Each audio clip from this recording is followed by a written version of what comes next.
Kannada teacher ಇರ್ಬೋದು, science ಟೀಚರ್ಗಳಿರ್ಬೋದು,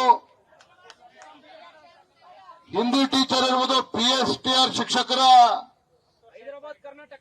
ನೇಮಕಾತಿ ಆಗ್ತಾ ಇಲ್ಲ. ಇಡೀ ರಾಜ್ಯದಲ್ಲೂ ಆಗ್ತಾ ಇಲ್ಲ, ಹೈದರಾಬಾದ್ ಕರ್ನಾಟಕದಲ್ಲೂ ಕೂಡ ಆಗ್ತಾ ಇಲ್ಲ. ಬಯೋಟೆಕ್ನಾಲಜಿ, ಚಿತ್ರಕಲೆ, ದೈಹಿಕ ಶಿಕ್ಷಣ, BCom B.Ed ನಮ್ಮ ಚಲವಾದಿ ನಾರಾಯಣ ಸ್ವಾಮಿ ಅವರು ತಮ್ಮನ್ನು ಉದ್ದೇಶಿಸಿ ಮಾತನಾಡ್ತಾ ಹೇಳಿದರು, ತಾವು ಎಲ್ಲಿ ಹೋರಾಟಗಳನ್ನ ಹುಬ್ಬಳ್ಳಿ ಧಾರವಾಡದಲ್ಲಿ ಮಾಡಿದಾಗಲೂ ಕೂಡ ನಾವು ನಿಮ್ಮ ಜೊತೆಲಿ ಇದ್ವಿ, ಇಲ್ಲೂ ಕೂಡ ಇದ್ದೇವೆ. ಆದ್ರೆ ಹೋರಾಟದ ಜೊತೆಲಿ ಇದ್ದೇವೆ ಅನ್ನೋ ಕಾರಣಕ್ಕೆ ನಮ್ಮ ಈ ರಾಜ್ಯದ ಯುವಜನತೆಯ ಸಮಸ್ಯೆ ಇನ್ನೂ ಕೂಡ ಬಗೆಹರಿದಿಲ್ಲ.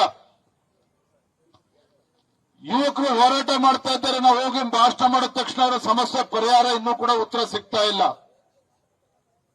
ಕಳೆದ ವರ್ಷ ನಾನು ನೋಡ್ತಾ ಇದ್ದೆ, ಗುಲ್ಬರ್ಗಾದಲ್ಲಿ ಹಿಂದಿನ ಮುಖ್ಯಮಂತ್ರಿಗಳು ಭಾಷಣ ಮಾಡ್ತಾ ಇದ್ರು, ಮಲ್ಲಿಕಾರ್ಜುನ್ ಖರ್ಗೆನೂ ಕೂಡ ಇದ್ರು, ಅಲ್ಲೇನೆ AICC ಅಧ್ಯಕ್ಷರು. ಅದೇ ವೇದಿಕೆಯಲ್ಲಿ ಸ್ವತಃ ಮಲ್ಲಿಕಾರ್ಜುನ್ ಖರ್ಗೆ ಅವರು ಅಂದಿನ ಮುಖ್ಯಮಂತ್ರಿಗಳಿಗೆ ಆಗ್ರಹಪಡಿಸಿದ್ರು, ಉತ್ತರ ಕರ್ನಾಟಕದಲ್ಲೇನೆ, ಕಲ್ಯಾಣ ಕರ್ನಾಟಕದಲ್ಲೇನೆ 35,000 ಶಿಕ್ಷಕರ ಹುದ್ದೆಗಳು ನೇಮಕಾತಿ ಇನ್ನೂ ಕೂಡ ಆಗಿಲ್ಲ, ದಯವಿಟ್ಟು ಅದ್ರ ಬಗ್ಗೆ ಕ್ರಮ ಕೈಗೊಳ್ಳಿ ಅನ್ನೋ ಮಾತನ್ನು ಕೂಡ ಮಲ್ಲಿಕಾರ್ಜುನ್ ಖರ್ಗೆ ಹೇಳಿದ್ರು.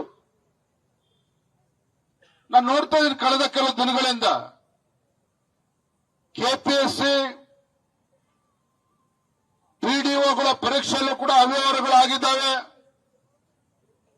400 ಪೋಸ್ಟ್ಗಳು ಪಶು ವೈದ್ಯಾಧಿಕಾರಿಗಳ ನೇಮಕಾತಿ ವಿಚಾರದಲ್ಲಿ 400 ಪೋಸ್ಟ್ಗಳಿಗೆ ಒಂದೊಂದು ಪೋಸ್ಟ್ಗೆ 80 ಲಕ್ಷ 90 ಲಕ್ಷ ಲಂಚ ತೆಗೆದುಕೊಳ್ತಾ ಇದ್ದಾರೆ ಅಂತ ಹೇಳಿದ್ರೆ ಈ ಕಾಂಗ್ರೆಸ್ ಸರ್ಕಾರ ಏನು ಕತ್ತೆ ಕಾಯ್ತಾ ಇದೆಯಾ? ಹಾಗಾದ್ರೆ ಯಾಕಿದ್ರ ಬಗ್ಗೆ ಸಮಗ್ರವಾಗಿ ತನಿಖೆ ಮಾಡೋದಕ್ಕೆ ಸಾಧ್ಯ ಆಗ್ತಾ ಇಲ್ಲ? ಕೆಪಿಎಸ್ಸಿನಲ್ಲಿ ಸುಧಾರಣೆ ತರಬೇಕು ಅಂತೇಳಿ ಕಾಂಗ್ರೆಸ್ ಸರ್ಕಾರಕ್ಕೆ ಯಾಕೆ ಸಾಧ್ಯ ಆಗ್ತಾ ಇಲ್ಲ?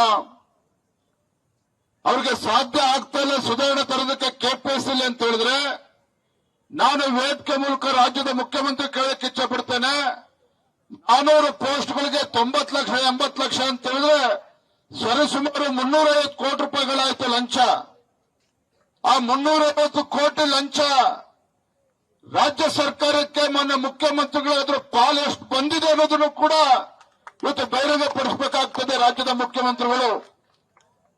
ಇಲ್ಲ ಅಂತ ಹೇಳಿದ್ರೆ ವಿದ್ಯಾರ್ಥಿಗಳ ಜೀವನ ಜೊತೆ ಚೆಲ್ಲಾಟ ಆಡ್ತಾ ಇದ್ದೀರಿ, ವಿದ್ಯಾರ್ಥಿಗಳ ಜೀವನ ಜೊತೆ ಅನ್ಯಾಯವನ್ನು ಮಾಡೋದಕ್ಕೆ ಹೊರಟಿದ್ದೀರಿ. ಇದ್ರ ಬಗ್ಗೆ ನೀವು ಸರಿಯಾಗಿ ಕ್ರಮವನ್ನು ಕೈಗೊಳ್ಳಿಲ್ಲ ಅಂದ್ರೆ ಸಿಬಿಐ ತನಿಖೆ ಆಗಬೇಕು ಅಂತ ಹೇಳಿ ನಮ್ಮ ಕ್ರಾಂತ್ ಕುಮಾರ್ ಅವರ ಆದಿಯಾಗಿ ತಾವೆಲ್ಲರೂ ಕೂಡ ಒತ್ತಾಯ ಮಾಡ್ತಾ ಇದ್ದಾರೆ. ನನ್ನ ದಿನ ವಿಪಕ್ಷ ನಾಯಕರು ಕೂಡ ಚೇರ್ಮನ್ ಅವರನ್ನ ಭೇಟಿ ಮಾಡಿ ಸಿಬಿಐ ತನಿಖೆ ಆಗಬೇಕು ಅಂತ ಹೇಳಿ ಆಗ್ರಹಪಡಿಸಿದ್ದಾರೆ. ಈ ಸರ್ಕಾರಕ್ಕೆ ಏನಾದರೂ ಮಾನ ಮರ್ಯಾದೆ ಇದ್ರೆ ಇನ್ಮೇಲಾದ್ರೂ ಕೂಡ ಕೆಪಿಎಸ್ಸಿ ಸುಧಾರಣೆ ಆಗಬೇಕು ಅಂತ ಹೇಳಿದ್ರೆ ಕೆಪಿಎಸ್ಸಿ ಪರೀಕ್ಷೆ, ಕೆಪಿಎಸ್ಸಿಯಲ್ಲಿ ಕರ್ನಾಟಕ ಪಬ್ಲಿಕ್ ಸರ್ವಿಸ್ ಕಮಿಷನ್ ಯಾವ ರೀತಿ UPSC ಮಾದರಿಯಲ್ಲಿ ಪರೀಕ್ಷೆಗಳು ನಡೀತವೆ ಅದೇ ಮಾದರಿಯಲ್ಲೂ ಕೂಡ ಪರೀಕ್ಷೆ ಮಾಡೋದಕ್ಕೆ ಇಲ್ಲಿ ತಾವು ಸರ್ಕಾರ ಕ್ರಮವನ್ನು ಕೈಗೊಳ್ಳಬೇಕಾಗ್ತದೆ.